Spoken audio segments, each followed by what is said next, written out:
Buluşma noktası TV5 ekranlarında başlıyor efendim. Ekranları başındaki tüm izleyicilerimize hoş geldiniz diyerek buluşma noktasına başlıyoruz. Tabii ki gündem, sıcak gündemimiz Gazze, sıcak gündemimiz Sumut, sıcak gündemimiz özgürlük filosu. Gündeme dair, Sumut filosuna dair 7 Ekim Aksa Tufanı harekatına dair değerlendirmelerde bulunacağız. Özgürlük filosu yolda, acaba ablukayı kırabilecek mi? Gazze'deki o masum çocuklara umut olabilecek mi? Bunlara dair değerlendirmelerde bulunacağız. Kıymetli konuklarımızı hızlıca hemen sizlere takdim etmek istiyorum. Gazeteci Bekir Sıtkı Şirin bizlerle beraber olacak. Sırayla arkadaşlarım da ekrana verecekler. Muharrem Güneş, Beytülmakdis Derneği Başkanı Muharrem Güneş bizlerle beraber. Deva Partisi İstanbul Milletvekili Sayın Elif Esen hanımefendi bizlerle beraber. Değerli konuklarımıza hoş geldiniz diyorum. Ses geliyor değil mi? Evet. İyi akşamlar diliyorum. İyi akşamlar, merhaba. Evet, sizler de bu aralar ekran gerçekten ana akım medyanın, TV5'in özellikle gündemi hep Gazze, Sumut. Gazze'deki çocuklar 7 Ekim'den bu yana adeta TV5 feryat ediyor diyebiliriz. Gazze'nin sesi olmaya çalışıyor diyebiliriz. Oradaki süreçleri an be an yanlış bilgilendirmelere rağmen doğrusunu aynı anlatma gayretinde oldu diyebiliriz. Bugün de 7 Ekim'e bir gün kala, yani bu süreci yaşadığımız, bu sürecin başladığı süreçle beraber 2. yılına geldik. Bu süreçte hala da Gazze'de soykırım devam ediyor. Tüm İslam ülkeleri ve tüm dünya liderlerinin gözü önünde. Bu süreçleri biraz değerlendireceğiz, konuşacağız. Hemen hızlıca ben Elif Hanım sizlerle başlayalım isterseniz. Şimdi Gazze ablukasını delmek için Sumut filosu yola çıkmıştı biliyorsunuz. Büyük gayretler ve büyük emeklerle yola çıkmıştı bu filo. Ama beklenen diyelim, yani aslında beklenmiyordu böyle bir şey ama 44 gemiye İsrail terör devletinin saldırısıyla uyandık diyelim adeta. Şimdi vatandaşlarımız orada 3 gün boyunca İsrail'in hapishanelerinde adeta zulüm gördüler de diyebiliriz. İşkenceye uğradılar da diyebiliriz. Hatta aşağılandılar. Bunları da tüm dünya gördü. O İsrail'in bakanı olan bir herif vardı. Onun o bizim aktivistlere karşı uyguladığı o tavırları da hep beraber biz de gördük. Dünya da gördü. Siz bu Sumut süreciyle ilgili neler söylersiniz? Öncelikle hem size hem değerli konuklarınıza hem de bizleri ekranları başında izleyen izleyicilerimize hayırlı akşamlar diliyorum.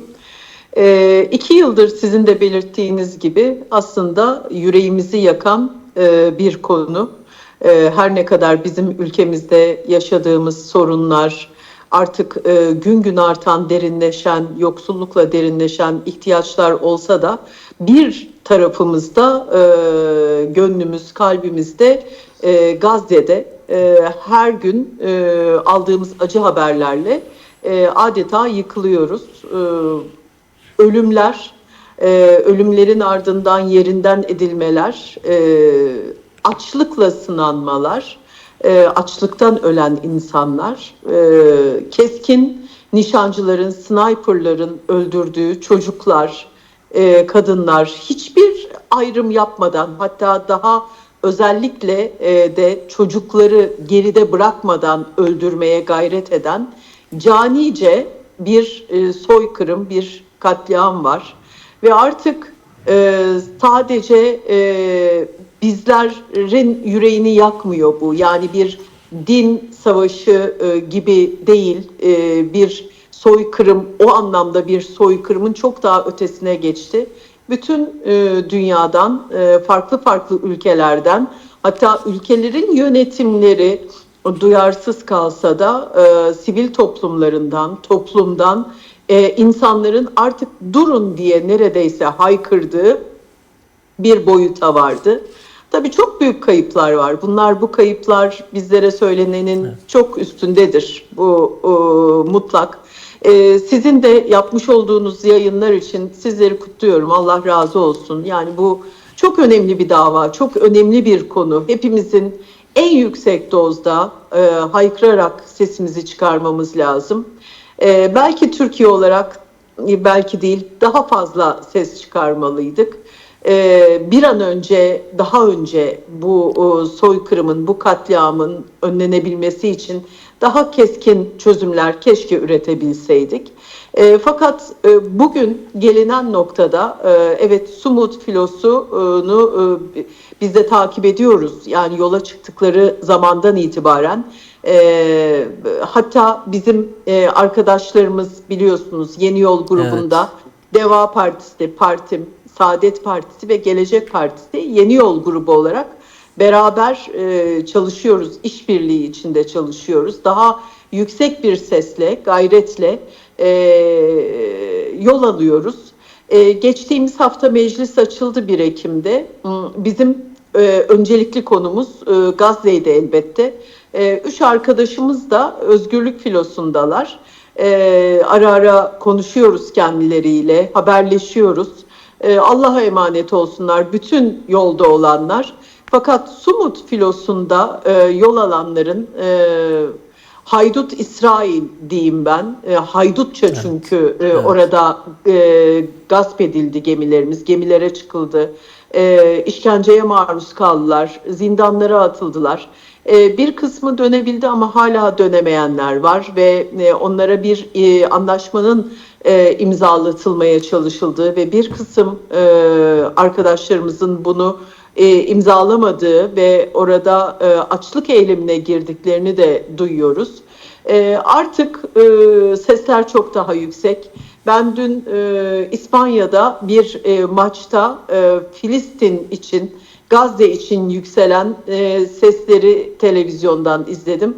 Yani tüylerim diken diken oldu. Bu artık insanlığın haykırışı. Çok büyük acılar var ama çok büyük sesler de çıkıyor. Ümit ediyorum ki Türkiye artık gelinen bu noktada biraz daha etkili olur ve bir an önce bu öne sürülen anlaşmada daha güvenli şartlarla, çünkü biz bu anlaşmanın şartlarını çok da güvenli olmadığını düşünüyoruz. Özellikle işte Hamas'ın silahsızlanması, İsrail'in kademeli geri çekilmesinden bahsediliyor. Yine geçici bir uluslararası yönetimin kurulması ve esir değişimi olmasından bahsediliyor. Fakat İsrail'in dayattığı bu öngörülebilir gelecek çok soyut bir kavram. Bu kavramda zamanın herhangi bir limitinin olmaması, yine İsrail tarafında İsrail'in elinin çok daha güçlü olmasını ve güvensiz bir platformu beraberinde getiriyor. Ümit ediyorum ki Türkiye araya giren Amerika Birleşik Devletleri ile de, yani Trump'la olabilecek görüşmelerle bu şartlarda daha net, daha kısa ve kesin hatların oluşmasında aracı olur ve bu acılar bir an önce sona erer. Daha net şekilde zamanı belli olan, geri çekilme noktaları belli olan, şartları belli olan, yeni mağduriyetlere, yeni soykırım cephelerine yol açmayacak şekilde daha güvenli şartlarda bu imkanı sağlamak mümkün olabilir diyerek sözlerimi toparlamış olayım. Evet, teşekkür ediyoruz Elif Hanım. Gerçekten dediğiniz gibi bir tarafta terör devleti olan İsrail, sözüne güven olmayan bir İsrail devleti. Her ne kadar Trump'la masaya oturup bir anlaşma imzalasalar bile o anlaşmanın aslında tarafı olan Hamas ve Gazze halkı o masada yoklar. Dolayısıyla o sözleşmenin, o anlaşmanın nesine neresine güvenebiliriz ki hiçbir anlaşmaya, hiçbir süreçteki o ateşkes süreçlerine riayet etmeyen, bu 2 yıllık süreçte riayet etmeyen bir İsrail terör devleti var. Burada da tabii İsrail'e ki güvenmek mümkün değil zaten. Kesinlikle. Yani gördük 2 yıldır. Evet. İnsanlıktan çıkmış bir yönetim anlayışı var. Evet, bu tabii ki endişeleri de beraberinde getiriyor. Muharrem Bey, size dönelim. Siz de Mavi Marmara gemisinde gitmiştiniz bundan 15 yıl önce. Orada hatta siz de yaralandınız, gazi oldunuz diyelim. Siz de o süreci yaşadınız. Yani üstünden 15 yıl geçti ama hala o ablukayı delmeye çalışan aktivistler, gemiler var. Yani sırf Gazze'deki o masum yavruların, o masum sivillerin hayatlarına dokunabilmek, oradaki dünyanın izlediği o soykırımı bir çare üretebilmek adına, denizden bir yol açmak adına Mavi Marmara bunların ilklerindendi. Siz de o gemideydiniz. Tabii 15 yıllık zaman diliminde İsrail'in tavrında herhangi bir değişiklik olmadığını gördük. Sumut süreci ile ilgili de siz neler söylersiniz? Evet, hayırlı akşamlar diliyorum. Sağ olun. Önce 2 yıldır Gazze'de her türlü katliama, soykırıma tabi tutulan Gazze halkına 2 yıllık bu süreç içerisinde yaşamış oldukları bütün bu sıkıntılardan dolayı kendilerine her türlü baskıya, her türlü şiddete rağmen memleketlerini, yurtlarını terk etmeyerek, ailelerinden şehitler feda ederek, sabrederek, direnerek, bütün dünyaya bir örneklik gösterdikleri için kendilerine selam iletiyoruz. Kendilerine en kalbi duygularla sabırlarımızı, taziye duygularımızı iletiyoruz. Sesimiz belki ulaşmaz ama bir dua niteliğinde Rabbimize sunuyoruz en azından. Bize düşen hem fiili hem kavli hem de ameli olarak bu noktada Gazze'nin yanında olmaktır. Hem bu dünyada bir sonuç almak için uğraşıyoruz hem de Rabbimize karşı bir mazeret sunmak açısından bir eylem, bir söz söylerken sadece bu dünyaya yönelik bir amaç gütmüyoruz bir Müslüman olarak. Dolayısıyla ifade ettiğiniz gerek Mavi Marmara, gerek şimdiki Sumut ve aradaki diğer gerek Vicdan gemisi, gerek Madlin gemisi ve diğer girişimlerin her biri esasında bu amaca matuftu. Ve her biri birer sivil inisiyatifti. Bu girişimde bulunan insanlar devletlerin aciz kaldığı veya bir şey yapmadığı gerekçelerle, farklı nedenlerle bunların her birini farklı farklı değerlendirebiliriz. Ama vicdan sahibi insanların risk alarak gerek kendi canlarından, gerek mallarından, gerek her türlü riski, tehlikeyi göze alarak herhangi bir din, bir ırk, bir ideoloji gözetmeksizin birlikte hareket ederek, Mavi Marmara'da da böyleydi. 36 ülkeden katılım vardı, yaklaşık 800 insandı. Yani içimizde 80'li yaşlarda bir Hristiyan psikopos da vardı. Bizimle beraber kendi ritüellerine göre ibadet ediyordu bizim namaz kılış anımızda. Tanrı'ya inanmadığını söyleyen farklı düşüncede insanlar da vardı ama her birimizin kalbi Gazze için atıyordu. Hatırlarsanız 2010 tarihiydi ve tarihte yine Gazze 2009 tarihinde başlayan büyük bir saldırıyla 1500'ün üzerinde şehit vermişti. 10.000'in üzerinde yaralısı vardı çok kısa bir süre içerisinde.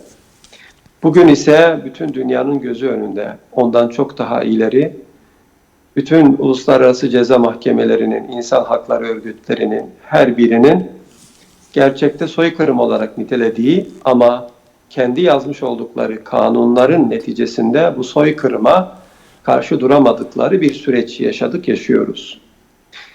Burada devletlerin büyük çoğunluğunun gerek Birleşmiş Milletler'in Genel Kurulu'nda Filistin'in yanında olduğunu ifade etse de Filistin'in artık bütün devletlerin yaşamış olduğu emperyalist manda sürecinden sonra bir devlete kavuşmasına rağmen Filistin'in tek başına bu dünya içerisinde bir devlete kavuşmamış olması, hala bunun mücadelesini 100 yıldır veriyor olmasına rağmen bunun yanında olduklarını sergilemeleri, bir duygu ifade etmeleri, oy kullanmaları, yüksek sesle haykırmaları bir sonuç vermedi.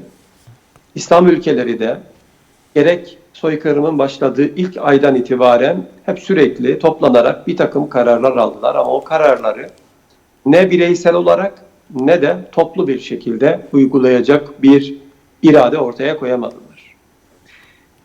Ülkeler, uluslararası kurum ve kuruluşlar diye tarif ettiğimiz hukuki çerçevede müdahale etme yetkisi olan gerek insani, gerek kültürel, gerek ceza sorumluluğu olan, gerek yaptırım gücü olan, gerek askeri gücü olan hiçbir kurum ve kuruluş bu noktada hareket etmedi, etmiyor. Çünkü dünyanın sistemini güçlüden yana kuran bir dünyada yaşıyoruz.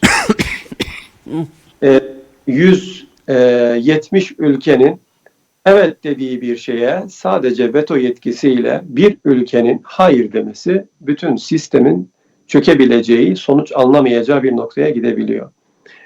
İşte burada vicdan sahibi insanların bu suçun, bu soykırımın bir ortağı olmamak için 2 yıldır her hafta, bazı yerlerde her gün neredeyse bir takım eylemler, yürüyüşler, haykırmalar gerçekleşti. Boykot çağrıları yapıldı. Sonuç verdi. Kısmi bir takım eylemler sonuçlar verdi. Yani biz Türkiye'de de halkın bu eylemlerinin sonuç verdiğini gördük. Evet. Bunları asla ve kat'a küçük görmüyorum, değersiz görmüyorum ve bunların çok daha güçlü bir şekilde yapılması gerektiğine inanıyorum. Atılan her bir tweet eğer etkiliyse yerini buluyor. Söylenen her bir söz, atılan her bir slogan, yapılan her bir boykot eyleminin muhakkak bir sonucu olduğunu görüyoruz. Yani gerek küresel manada gerek ülkemizde yerel anlamda bunun sonucu var. Kesinlikle. Birçok şirket, İsrail'e destek veren şirketler bu noktada birçok şubelerini kapatmak zorunda kaldılar. İşten çıkarma faaliyetlerinde bulundular.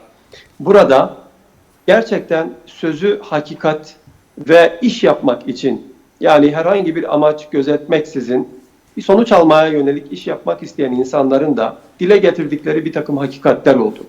Gerek ülkemizdeki bir takım hala bu soykırıma rağmen gerek siyasi gerek ticari ilişkilerin devam etmesine üzülen, itiraz eden, bunun olmaması gerektiğini söyleyen birçok insan, birçok vicdan sahibi insan çıktı ve bunlar aşamalı bir şekilde sonuç verdi.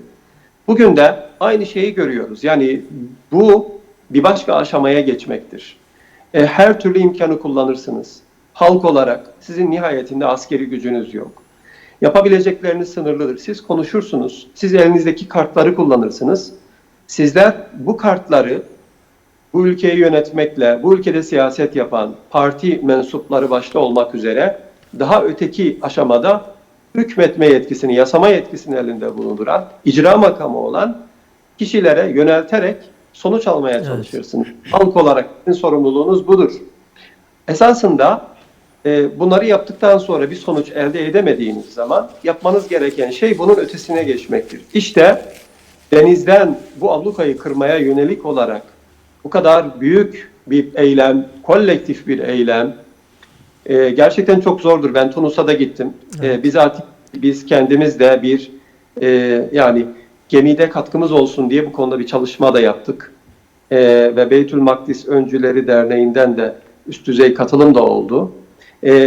Bu işin içerisinde olmaya çalıştık. Ama şunu ifade edebilirim. Bu işin zorluğu daha henüz burada bu işin kararını almaktan o gemileri satın almaya, onları organize etmeye, kaptan bulmaya, o kaptanları harekete geçirmeye, oraya bir takım tedarikler, bir takım teknik malzemeler bulmaya ve o yolculuğu özellikle uluslararası karasularda, uluslararası kelimesi hükümsüz kaldı, değil mi? Kesinlikle. Yani uluslararası ile başlayan her şeyin hükümsüz kaldığı bir yerde bir tehlikeli okyanusta yürüyorsunuz. Nitekim hepimiz gördük, İtalya açıklarında, Sicilya'da bu gemilere saldırılar gerçekleşti. Tunus açıklarında saldırılar gerçekleşti ve bu ülkeler herhangi bir şeyde bulunamadılar, girişimde bulunamadılar, cezai müeyyidede bulunamadılar. Böylesi bir tehlikeye rağmen 497 aktivistin 47 ülkeden 44 gemiyle birçoğunun satın alınmasına rağmen yola çıkamaması, bir kısmının yolda bir takım sabotajlara uğraması, bir kısmının bozulduğu halde limanlara çekilerek limandan daha tahrip edilmiş şekilde yoluna devam etmek zorunda kalması ve birkaç kilometre sonra geri döndü. Birçok aktivistin bundan dolayı ülkesine üzülerek, ağlayarak geri döndüğü süreçleri yaşadık. Ama her halükarda Türkiye'deki aktivistlerin 31 Ağustos'tan bu yana 35 gün boyunca her türlü sıkıntıyı göze alarak çok fedakarca bir etkinlik, bir eylem ortaya koyduklarını gördük. Ve burada bu eylem süresince konuşulan şey Gazze'ydi. Başka hiçbir şey değildi.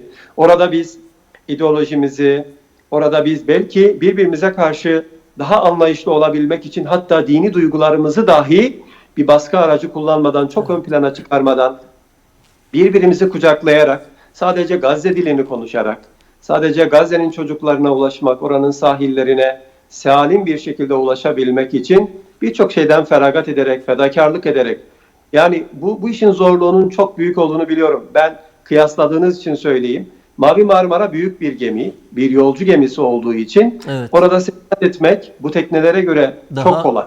Hakikaten daha konforlu. Evet, yani çünkü bu tekneler 6 kişilik, 8 kişilik, 10 kişilik, bizatihi ben gittim ve yerinde gördüm. Bunların özellikle bu okyanusun, bu mavi denizin dev dalgalarına dayanabilmesi çok zordu ve uzun bir yolculuktu. 20 gün süren bir yolculuktu. Bundan dolayı çok büyük fedakarlıklar. Yani bizim giden arkadaşımız 10 kilo düşerek geldi. Düşünün. Gerek yiyecek kısıtı, gerek su kısıtı, gerek oradaki yaşanan sağlık sorunları, mide bulantıları, bunların hepsini hesaba kattığınız zaman çok önemli bir iş yaptıklarını söyleyebilirim. Bir de son olarak şöyle söyleyeyim. Bu işin uzamış olması, yani bir aya yayılan bir süreç olması, bunun önceki hazırlıklarını da katarsak ve şimdi döndükten sonraki yansımalarını, her bir aktivistin kendi ülkesine giderek bu eylemi yaşadıklarını dile getirmesi, nereden bakarsanız 3 aylık bir protesto eylemi anlamına geliyor. Ve yüksek sesle dünyanın her birinin projektörünü buraya doğru tuttuğu, burayı konuştuğu, o anı dile getirdiği, bütün dünyanın Gazze olduğu, Gazze rengine büründüğü, Gazze için kalbinin attığı bir süreç yaşadık, yaşıyoruz. Bu açıdan işin maddi boyutunu veya işin fiziki olarak oraya ulaşıp ulaşmadığı boyutundan çok daha öte, bazı şeylerin manevi olarak, mecazi olarak çok daha büyük etkisi vardır. Kesinlikle. Özellikle medya dünyasıdır ve sosyal medya aracılığıyla, yeni medya aracılığıyla milyonların gerek sokaklara dökülerek, gerek sosyal medya hesapları üzerinden sumut kelimesini, kavramını sürekli gündemde tuttuklarını, kararlılık mesajı verdiklerini, bu insanların yanında olduğunu ve İsrail'e karşı, onun işlediği bu soykırıma karşı bilinçlendiği bir süreci yaşadık. Bundan dolayı yani ben bu sumudun kararlılığını, bu dik duruşunu, bu gidişini oraya ulaşmasa da o sahillere esasında Gazze'nin sesini ulaştırdığını, bütün dünyaya bir yankı oluşturduğunu ifade ederek çok değerli ve anlamlı buluyorum. Bütün insanlığın sumuda binen her bir ferde, her bir bireye çok şey borçlu olduğunu ifade etmek istiyorum. Çünkü bizi temsil ettiler. Kesinlikle insanlık adına dediğiniz gibi adeta o dalgalarla boğuşup Gazze'deki çocuklara bir el uzatabilmek için geceli gündüzlü dediğiniz gibi bir çaba, bir gayret ortaya koydular. Allah kendilerinden razı olsun diyelim. Tabii dediğiniz gibi onlar döndüklerinde de artarak aslında bu bir süreci kartopu gibi daha da büyüterek aslında Gazze'ye belki 44 gemi gitti ama şu anda yüzlerce belki binlerce gemiyle artık yola çıkılmalı ve ancak o ablukanın öyle denilebileceği aşikar görünüyor. Sevgili Bekir, sana dönmek istiyorum. Seninle biz daha önce dediğin gibi 7 Ekim Aksa Tufan Harekatı'nı dan beri TV5 ekranlarında seninle çok defa bu konuyu konuştuk. Ama tabii hafızalarımızı da tazeleme adına şimdi yarın 7 Ekim'in yıl dönümü, Aksa Tufan Harekatı'nın yıl dönümü. İstersen hafızalarımızı tazeleme adına o günün asıl hedefi neydi? Hamas neden Aksa Tufan Harekatı'nı başlattı? Senden biraz bu konuya dair bir değerlendirme de alalım. Evet, teşekkür ediyorum. Hayırlı akşamlar, hayırlı yayınlar diliyorum öncelikle. Müsaadeniz olursa Sumut sürecine dair bir iki kelam etmek isterim. Yani Sumut çok değerli bir eylemdi ve inşallah hala daha İsrail'in elinde esir bulunan aktivistler de yarın inşallah. Yurtlarına dönecekler. Bu bilgiyi de paylaşmış olalım. Tabii Sumut'un yola çıkışının birçok sebebi vardı ama ben en büyük sebebi şu olarak görüyorum. başta İslam ülkeleri olmak üzere vicdan sahibi olduğunu iddia eden ülkeler Gazze'ye savaş gemileri gönderemediği için iş sivil insanlara kaldı ve sivil insanlar, vicdan dolu insanlar Gazze'deki ablukayı kırmak için yola çıktılar. Her birine şükranlarımı sunmak istiyorum. Allah razı olsun. Allah mükafatını fazlasıyla versin inşallah. Şimdi Hamas ve 7 Ekim sürecine gelirsek, 7 Ekim süreci bundan Allah nasip eder de yaşarsak bir 10 sene sonra daha iyi bir şekilde anlayacağız. 7 Ekim gerçekten tarihi bir milattı. 7 Ekim öyle bir milattı ki yeryüzünü ikiye böldü. Yani bir tarafta vicdan sahipleri, bir tarafta vicdansızlar olarak, yani din, dil, ırk fark etmeksizin yeryüzünü ikiye böldü ve bizlere insanlığın ne anlama geldiğini tekrar hatırlatmış oldu. 7 Ekim'in tabii birçok sebebi vardı. Öncelikle şunu belirtmemiz lazım. 7 Ekim öncesi Gazze güllük gülistanlık bir yer değildi. Biliyorsunuz bazı algı çevreleri şöyle bir propagandada bulunuyor. Efendim bugün Gazze soykırımının en büyük müsebbibi Hamas. Hamas 7 Ekim'de İsrail'e saldırdı ve bundan ötürü de İsrail Gazze'ye bir soykırım başlattı. Fakat bu insanlar ne yazık ki 7 Ekim öncesi Gazze'deki tabloyu bilmiyorlar. Yani 7 Ekim öncesi de Gazze'de içler acısı bir manzara vardı. İsrail rejimi istediği zaman istediği vahşeti gerçekleştiriyor. Abluka yıllardır devam ediyor. Ambargo yıllardır devam ediyor. İnsanlar günde 3-4 saat elektrik, su gibi imkanlara kavuşabiliyor. Yani tam anlamıyla içler acısı bir tablo söz konusuydu Gazze'de. Hamas'ın 7 Ekim'i başlatmasının birçok önemli sebebi vardı. Bunlardan birincisi biliyorsunuz Mescid-i Aksa'ya yönelik ciddi anlamda saldırılar yaşanıyordu, baskınlar yaşanıyordu. Evet. Mescid-i Aksa'nın altındaki kazı çalışmaları, mübarek toprakları tehdit eder hale gelmişti. Mescid-i Aksa'mızın yıkılma ihtimali vardı ve ben en çok duygulandığım kısım da şu: 7 Ekim'den sonra Hamas hareketinin bir lideriyle oturduğumuzda şu ifadeyi kullanmıştı. Dedi ki biz 7 Ekim'i neden başlattık biliyor musunuz? Şundan ötürü. Yahudiler, Siyonistler Mescid-i Aksa'ya baskın yapıyorlar ve Mescid-i Aksa'nın avlusunda gerçekleştirdikleri ayin sırasında başta Peygamber Efendimiz Aleyhisselatü Vesselam olmak üzere İslam dininin kutsallarına dil uzatıyorlardı. Yani Hamas'ın 7 Ekim Aksa Tufanı operasyonunu gerçekleştirme sebeplerinden biri de başta Peygamberimiz olmak üzere İslam dininin mukaddesatını korumaktı. Burada şu parantezi de açmak istiyorum. Bugün Hamas'a örtülü ya da aleni bir şekilde karşı duran Müslüman ülkeler, Hamas'ın silah bırakmasına çaba harcayan Müslüman ülkeler, ne yaptığınızın farkında mısınız? Siz Hazreti Peygamber'i savunan bir harekete karşı siz kumpas kuruyorsunuz, karşı hareket ediyorsunuz. Evet. Bunun vebalini ödeyemezsiniz. Maalesef. Bir diğer, tekrar konumuza dönersek, 7 Ekim'in başlama sebeplerinden biri de şuydu Abdülhalim Bey.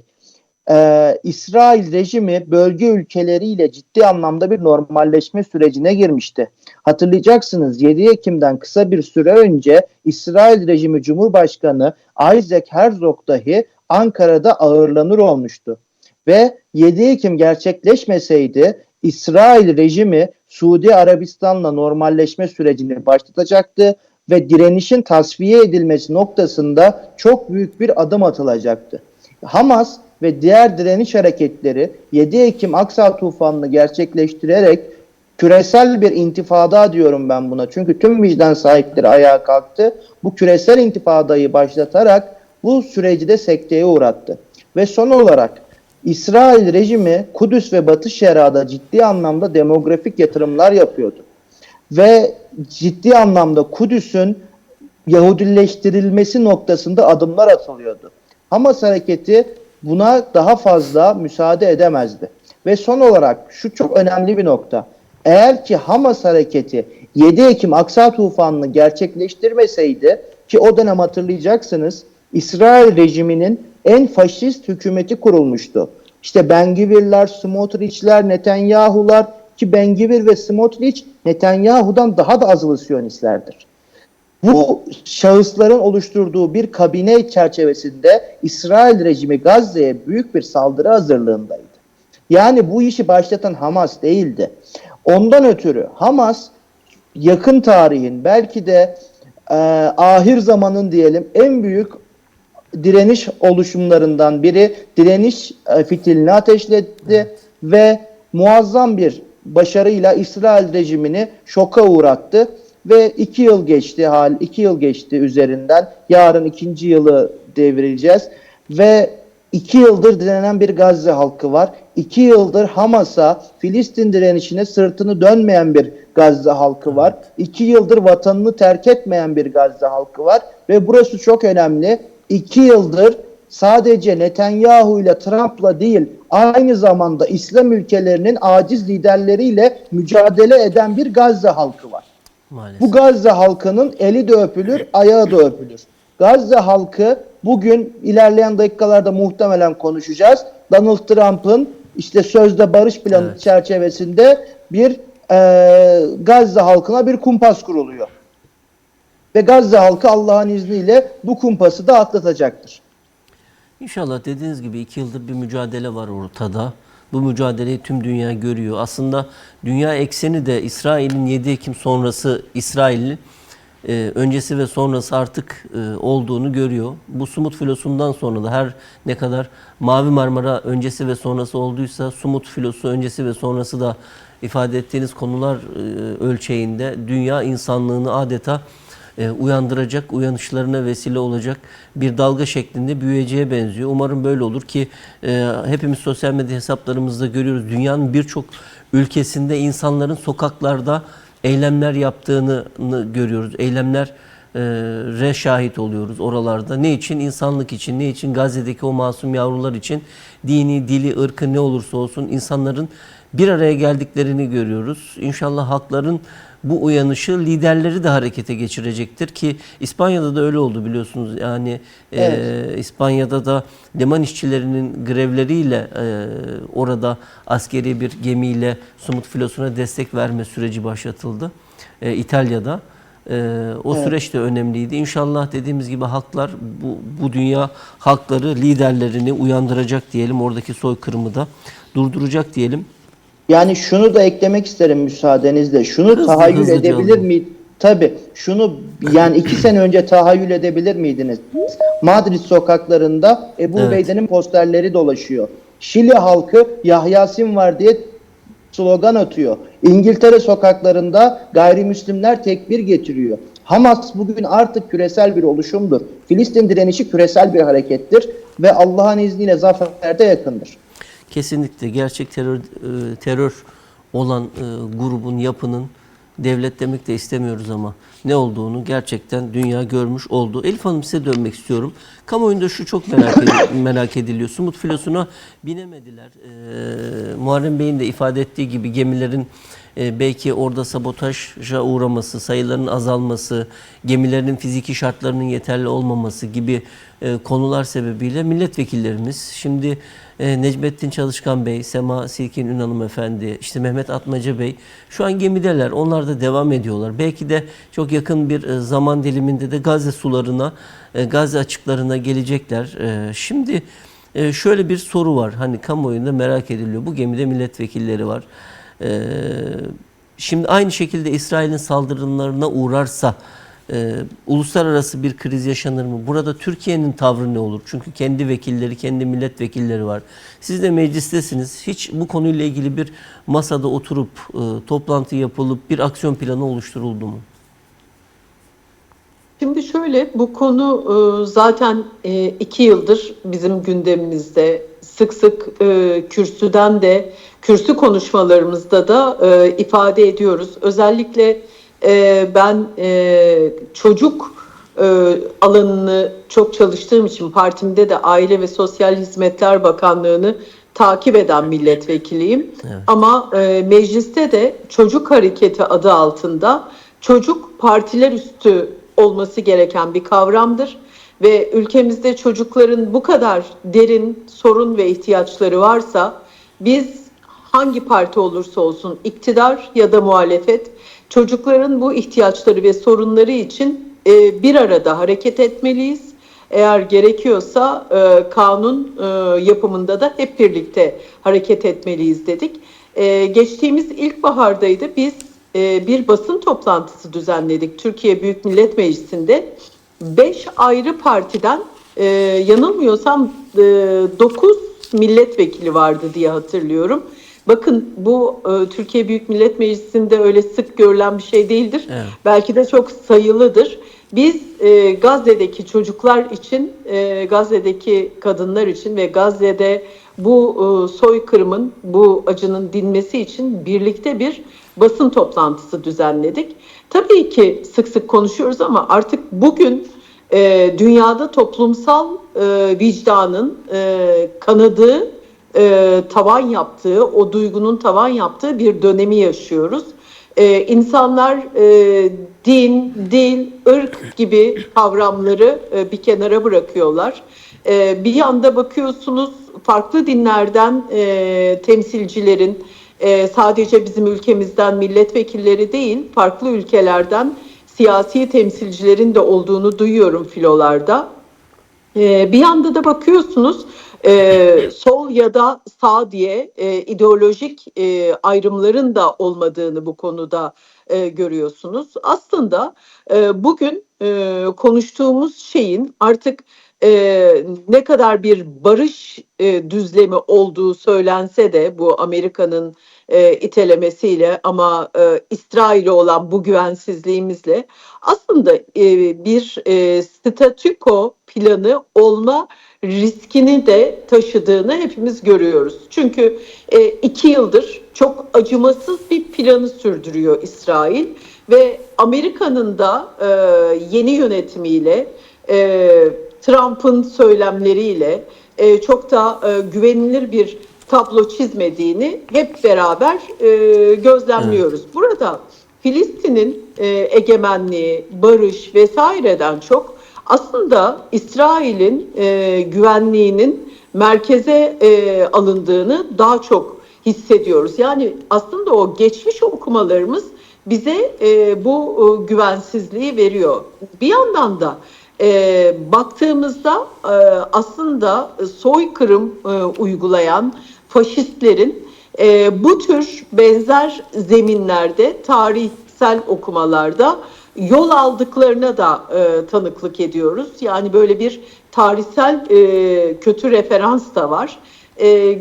Güvenemiyoruz. Yani bizim milletvekillerimiz olsun, işte farklı ülkelerin siyasileri olsun, yani ülkelerden diplomatik hamleler olsun ki Türkiye son zamanlarda bu diplomatik hamlelerini arttırdı. Fakat yani barışla Filistin'deki egemenliğin, özgürlüğün çok da aynı şeyler olmayabileceğine dair şüphelerimiz var. Tabii ki bu baskılar devam edecek. Yani milletvekillerinin oraya gitmesi bir diplomatik sorun yaşanmaması için ülkelerin devrede olması, Türkiye'nin stratejik önemi bu anlamda arttı diye düşünüyorum. Bir tarafta Amerika Birleşik Devletleri var. Yani böyle bir abi kardeş ilişkisi var. Yeri geldiğinde kızıyor, yeri geldiğinde sırtını sıvazlıyor ama Türkiye'de devrede ve bir yandan da değerli konuşmacılarınızın da belirttiği gibi dünyada uyanan bu sivil hareket önemlidir. 3-5 kişiyle başlar sivil hareketler ama bazen binlerce kişileri de bulabilir ve iktidarları değiştirir, reformlara sebep olabilir. Burada da İsrail bu baskıyı hissediyor diye düşünüyorum.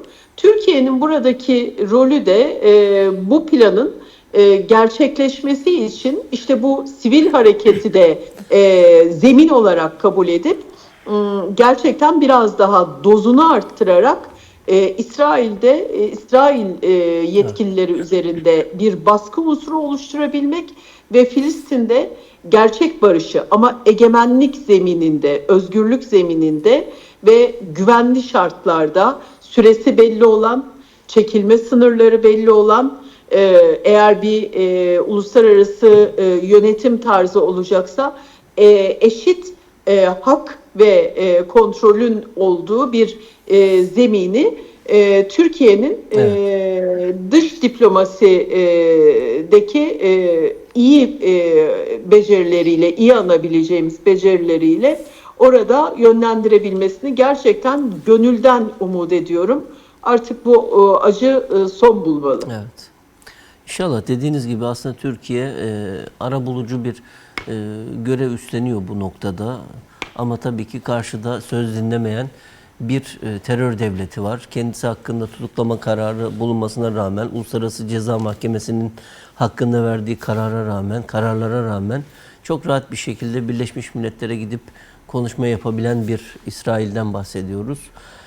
Evet. Ben şöyle çok kısacık bir ekleme yapmak istiyorum. İzninizle şöyle ifade ediyorum. Yani bu 2 yıldır aynı şeyi söylüyorum.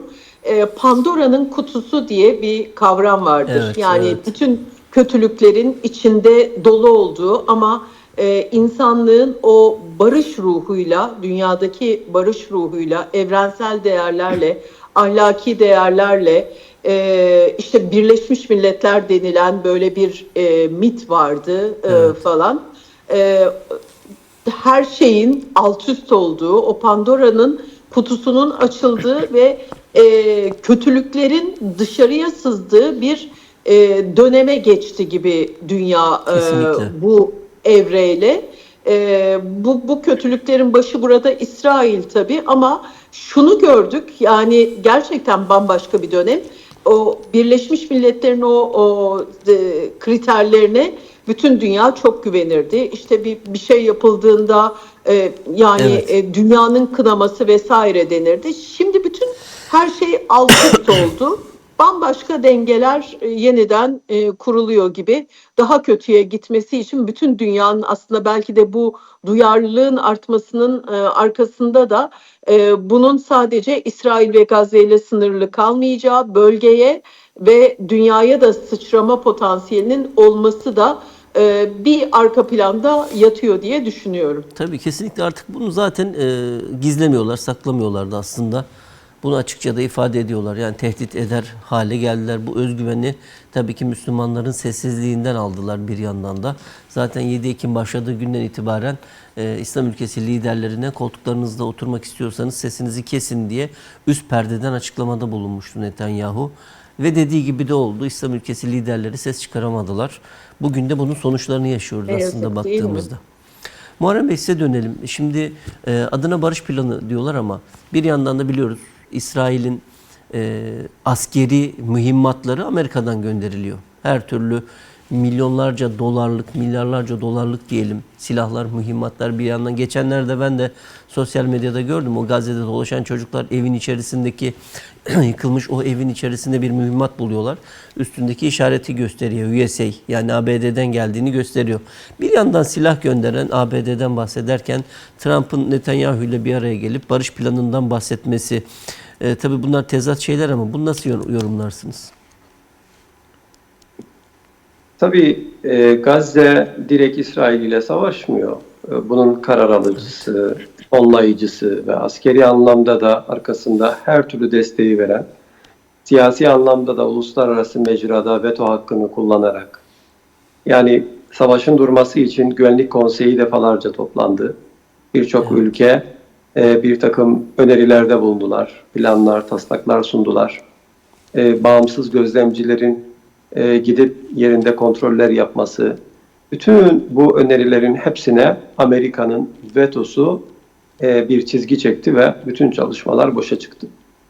Esasında bunu gizlemediklerini ve savaşı bizatihi kendilerinin yönettiğini de görüyoruz ve biliyoruz. Yani sadece bunun için tam da Netanyahu'nun katliamların zirvesinde olduğu bir dönemde Amerika parlamentosunda yani dakikalarca 1,5 saat kadar konuşturularak 80'in üzerinde kez ayakta alkışlandığını unutmayalım. Evet. Amerika Kongresi'nin tamamen Siyonist bir kongre tarafından yönetildiğini bilelim. Dolayısıyla öncelikle İsrail'in bölgedeki çıkarlarının Amerika çıkarlarına göre dizayn edildiğini ve bu bölgedeki çekişmelerin, çatışmaların temel kaynağının Amerika'nın gerek askeri gerek silah üstünlüğünün sağlanarak gerçekleştiğini, bir F-35 satışının Amerika'nın ekonomik anlamdaki stratejik ortaklarına dahi verilmediği bir süreçten geçiyoruz. Ki Türkiye gibi bir ülke parasını önden ödemiş olmasına rağmen onun üretim ortağı olmasına rağmen, parçaların tedariğinde önemli bir ortak olmasına rağmen satıldığı halde, parası alındığı halde Türkiye'ye teslim edilmemesinin arkasında tek bir gerçek yatar. Amerika'nın siyasi bölgeye yönelik olan siyasi planı tamamen İsrail'in askeri üstünlüğüyle şekillenir. Bundan dolayı yıllık olarak milyarlarca dolarlık kongreden askeri bir takım destekler çıkar. Bu yeni değildir. 1948 tarihinden bu yana gelen her bir başkanın, yani 7 Ekim öncesine kadar 100 milyar dolara yakın bir destek olduğunu sadece nakit olarak unutmayalım. Ama 7 Ekim başladıktan sonra ise bunun katlanarak büyüdüğünü görmekteyiz. Sadece tek bir kongrede Biden döneminde 24 milyar dolarlık bir destek paketi açıklanmıştı. Trump ise bunu çok daha ileri bir seviyeye çıkararak satılmaması gereken Biden döneminde verilmesinin çok büyük krizlere yol açabileceği düşünülerek çok büyük silahların tonlarca ağırlıktaki delici bir takım füzelerin verilmemesine rağmen Trump döneminde bunların da önü açıldı.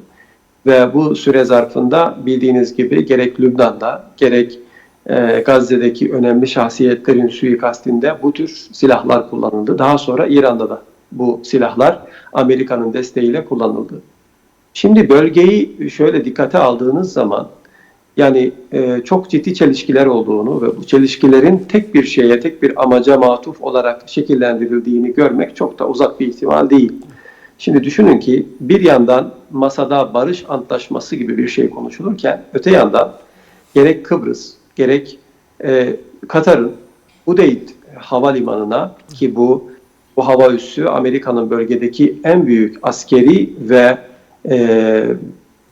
beşeri olarak da asker bulunduğu en büyük üstür. Ama aynı zamanda müzakerelerin yönetildiği yerdir Katar. Dolayısıyla böylesine çelişkilerin olduğu bir yerde bir yandan masayı göstererek oradan bir plan ile Hamas kabule zorlanırken öte taraftan bütün ihtimaller göz önünde bulundurularak ciddi bir yığınak yapıldığını unutmayalım. Allah korusun eğer bu plan istenilen şekilde sonuçlanmazsa bunun bu yapılan yığınak ile çok ciddi anlamda bir katliama, daha büyük bir soykırıma dönüşeceğini görmek mümkün. Bunu gizlemiyorlar da. Açık bir tehdit ile zaten Trump bu planı açıklarken söylemişti. Evet. Özellikle yani bunun bir antlaşma olmadığını, antlaşmanın iki taraf arasında yapılacağını unutmayalım. Burada plan tamamen tek taraflı olarak hazırlanmış.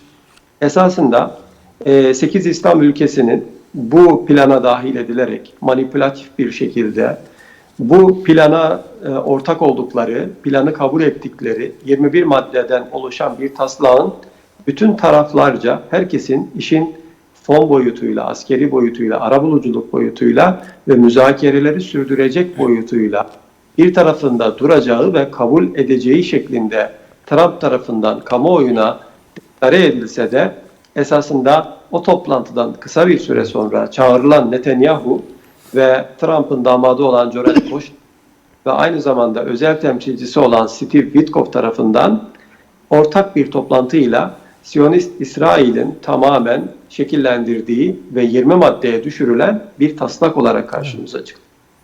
Ve bu taslak içerisinde asla ve kat'a Gazze'lilerin savaşın bitmesi, soykırımın sona ermesi, İsrail'in Gazze'den çekilmesi ve Filistinlilerin kendi kaderini tayin etme hakkı gibi en temel meselelerin olduğu bir plan değil.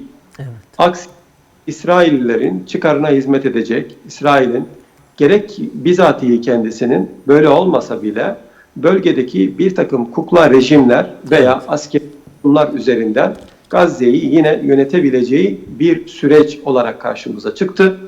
Dolayısıyla şu anda bizim bildiğimiz, takip ettiğimiz kadarıyla heyetler şu an Mısır'da bu akşam itibariyle başlayan müzakereler ile bu üstü kapalı olan konuları görüşmeye başladılar.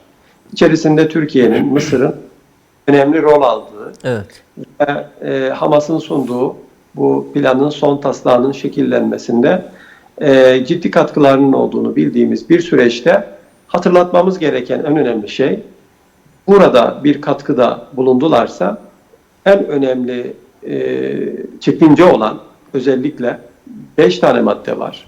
Bu maddeler Hamas'ın silah bırakması meselesi çok tehlikeli bir Kesinlikle. olay. Gazze'nin kimi yöneteceği meselesi. Çünkü onların temel düşüncesi dışarı bir komisyon kurulması. Bu komisyona başkanlık yapacağı, bölgesel olarak da Irak katili olarak bildiğimiz Tony Blair'in, eski İngiltere Başbakanı'nın ve bölgedeki bir takım ülkelerin payandası olacak bir askeri sistem kurularak oradaki sözde güvenliğin sağlanması düşünülüyor. Yani başta bunlar olmak üzere sonra savaş sonrası yönetimin nasıl Sayın Güneş. evet gibi bir takım çok önemli maddelerin bu kritik 2-3 gün sürecek olan müzakerelerde İsrail ve Amerika'nın istediği şekilden ziyade Filistinlerin lehine bir sonuçlanması için ciddi bir dikkat ile bunun sonuçlandırılması gerektiğini hatırlamamız gerekir. Evet, çok teşekkür ediyorum. Kısa bir reklam arasına gideceğiz. Elif Hanım bizden ayrılacak sanırım. Elif Hanım çok teşekkür ediyoruz katkılarınızdan dolayı. Rica ediyorum. Sağ olun. Hayırlı akşamlar Hayırlı akşamlarınız diliyorum. olsun. Efendim kısa bir reklam arası, bizden ayrılmayın.